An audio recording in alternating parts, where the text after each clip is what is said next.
तो भोलेनाथ बाबा कथा सुनाने लगे। सुनो देवी, नारद बाबा ने क्यों श्राप दे दिया।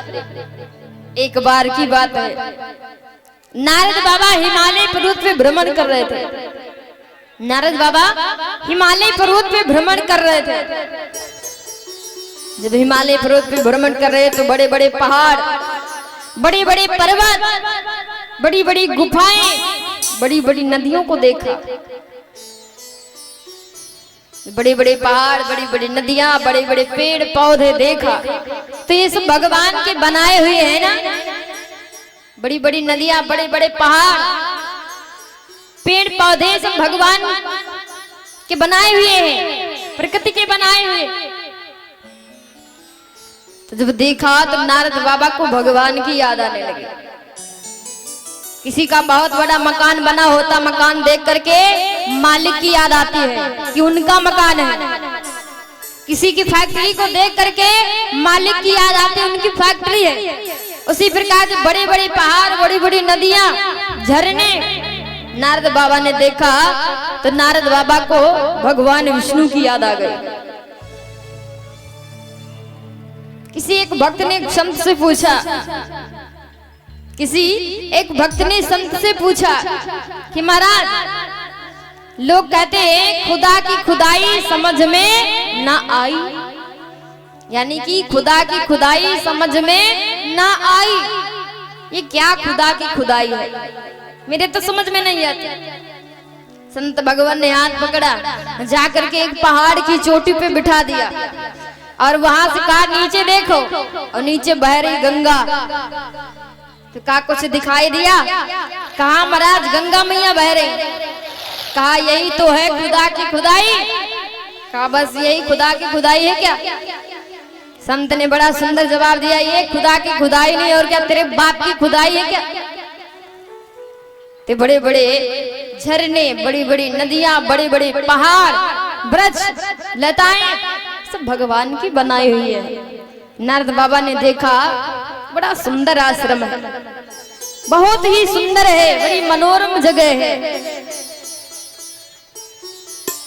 तो नारद बाबा को देख करके भगवान की याद आ गई।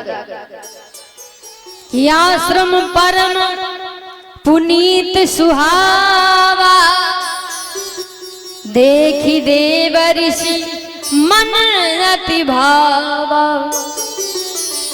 निरख शैल सर विपिन विभागा, भयो रमापति पद अनुराग। बड़ी सुंदर जगह देख करके, बड़ा सुंदर आश्रम देख करके नारद बाबा विष्णु भगवान के ध्यान में बैठ गए।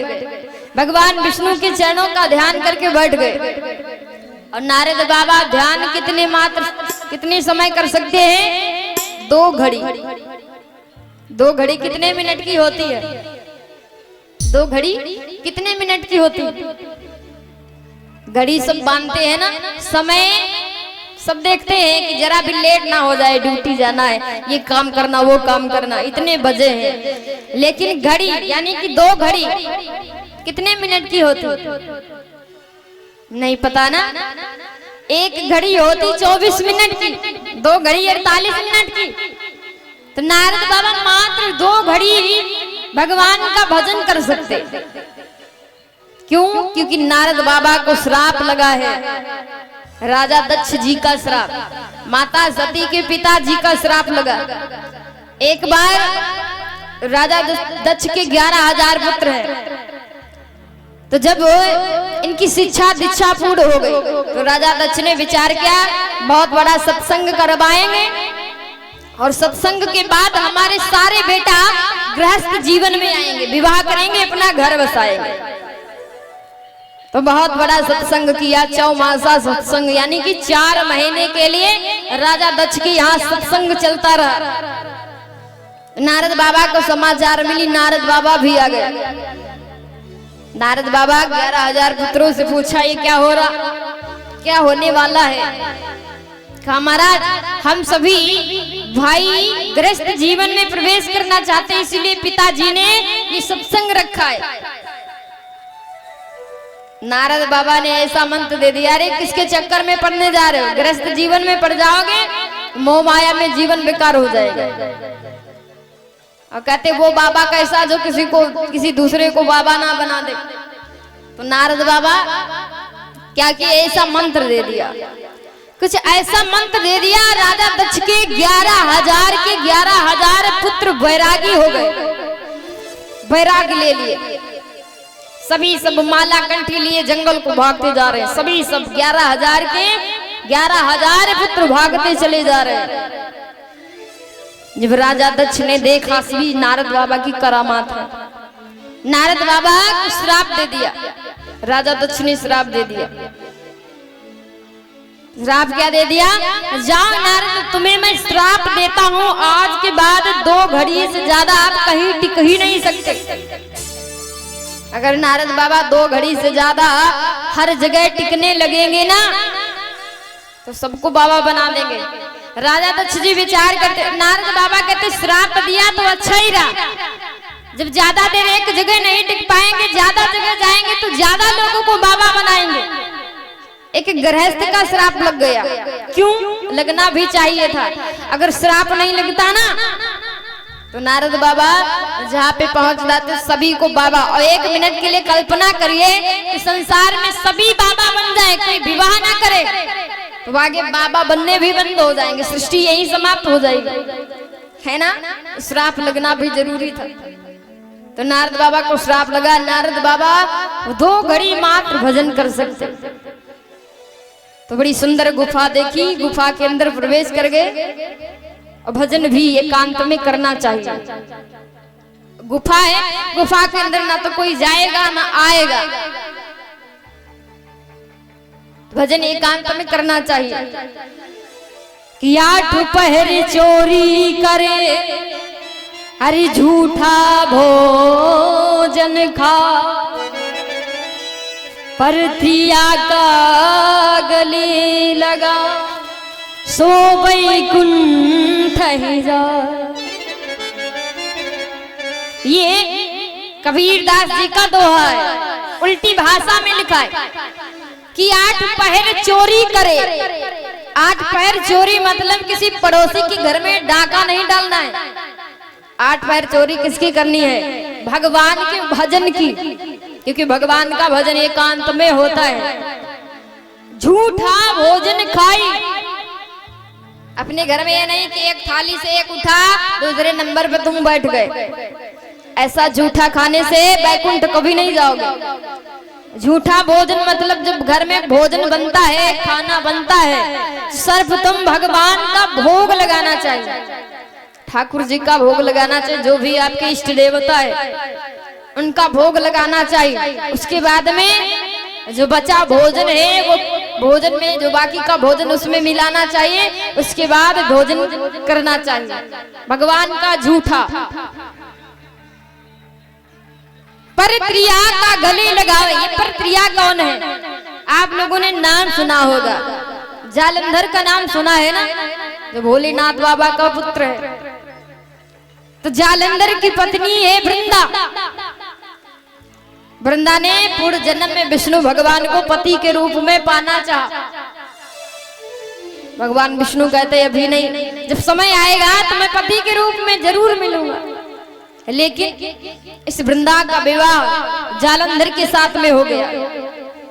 वृंदा इतनी पतिव्रता नारी है, इतनी पतिव्रता नारी है कि जब भी जालंधर कहीं बाहर जाता है, वृंदा आरती का थाल सजा करके, जालंधर को टीका चंदन करके, विजयी माला पहना करके बाहर भेजती, चरणों को स्पर्श करके।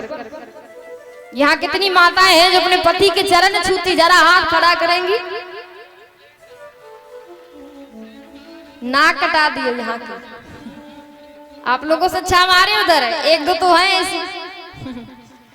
पति के चरण छूने चाहिए। मंदिर जाती हो आप, भगवान के दर्शन करते हैं, समस्त देवताओं से बढ़ के आपका पति है, सर्वस्व पति है।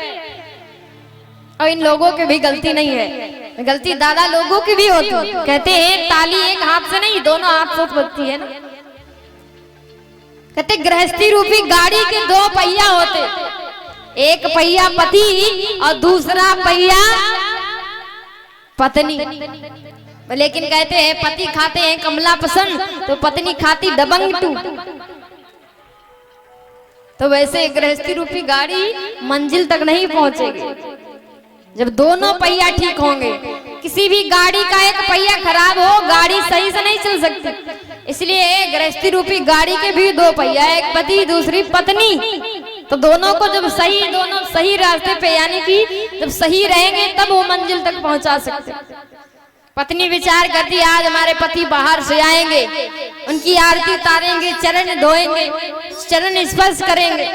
लेकिन पति देव बाहर से आए, 2 क्वार्टर लगा के आए, बाहर किसी कारणवश किसी से झगड़ा हो गया, यहाँ घर में पति का इंतजार कर रहे हैं पत्नी कि कब आते पति देव।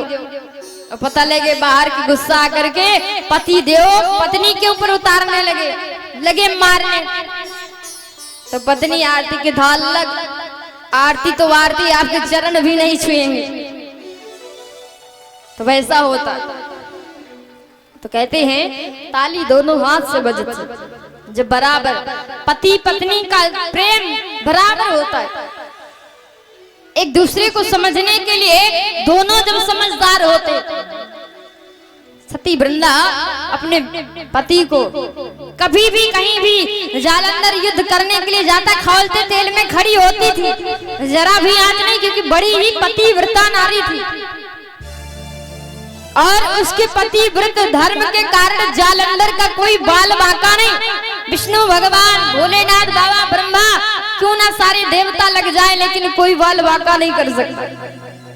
बचपन में जालंधर ने ब्रह्मा जी की दाढ़ी पकड़ ली तो सभी देवताओं ने निवेदन किया, तब जाके छोड़ा। और जब बड़ा हो गया तब जाकर के दोबारा भोलेनाथ बाबा से भिड़ गया, भोलेनाथ बाबा से युद्ध करने लगा। सभी देवता देख रहे भोलेनाथ बाबा से भिड़ गया, जालंधर छोड़ भी नहीं रहा। सभी सब देवता युद्ध कर रहे लेकिन कोई पार नहीं पा रहा। जब कोई पार नहीं पा रहा समस्त देवता बड़े परेशान, अब क्या होगा। तब आकाशवाणी हुई, पतिव्रता असुराधिप नारी, यानी कि जालंधर की पत्नी बड़ी ही पतिव्रता नारी है। जालंधर को शक्ति इसके पत्नी के द्वारा मिल रही है। तो जब तक जालंधर की पत्नी का पतिव्रत धर्म नष्ट नहीं होगा तब तक जालंधर का कोई बाल बांका नहीं कर सकता, कोई नहीं मार सकता। विष्णु भगवान ने ध्यान किया कि वृंदा ने तो मुझे पति के रूप में पाना भी चाहा था, इसलिए मैं उसका वरदान भी पूर्ण कर दूंगा और पतिव्रत धर्म भी नष्ट कर दूंगा। तो विष्णु भगवान छल रूप में गए, जालंधर का रूप बनाया। जब जालंधर का रूप बना करके गए, वृंदा को क्या मालूम, वृंदा तो विचार करती मेरा पति है। लेकिन जाकर के वृंदा के साथ में भगवान विष्णु ने छल किया। जब छल किया अपने रूप में पुनः भगवान आए तो जैसे सती वृंदा ने देखा एकदम से क्रोध कर गई, क्रोधित हो गई।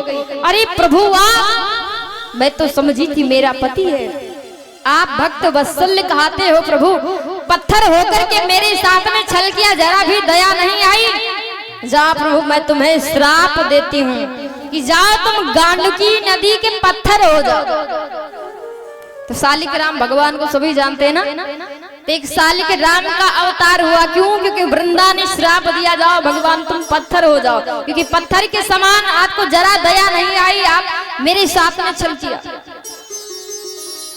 तो भगवान को एक रूप पत्थर बन करके आना पड़ा, सालिक राम भगवान।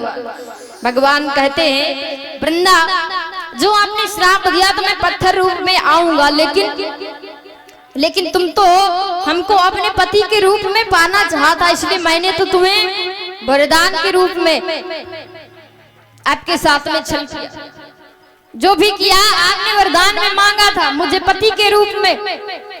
कहा अरे प्रभु अब तो मेरा विवाह हो गया था, ये तो अधर्म था, इसलिए मैं और श्राप देती हूँ कि तुमने मेरे साथ में मेरे पति का रूप धारण करके छल किया, तो मैं एक श्राप देती हूँ कि तुम्हारी पत्नी का हरण मेरा पति करेगा।